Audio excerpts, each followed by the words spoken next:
Haydovchilar prava uchun qaytadan imtihon topshirishadimi? Assalomu alaykum qadrli muxlis. Ushbu videoni oxirigacha ko'ring va o'zingizga kerakli bo'lgan ma'lumotga ega bo'ling. Ijtimoiy tarmoqlarda 2021-yilga qadar milliy haydovchilik guvohnomasini olgan haydovchilar yangi imtihon markazlarida grafik asosida majburiy tartibda bepul qayta imtihondan o'tkazilishi haqida xabar tarqaldi. Mazkur xabarlar yuzasidan Yo'l harakati xavfsizlik xizmati munosabat bildirgan.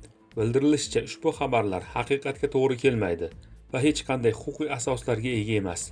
Ijtimoiy tarmoq foydalanuvchilaridan bu kabi yolg'on xabarlarni tarqatib, fuqarolarni chalg'itmaslik so'raladi.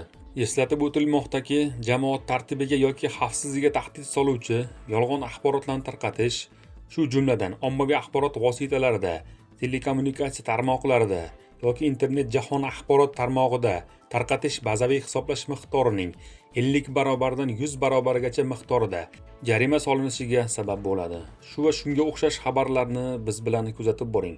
Kanalda yangi bo'lsangiz albatta obuna bo'lib, ushbu xabarni tarqatish uchun bir dona like tugmachasini bosib qo'yishga erinmang. O'zingizni ehtiyot qiling.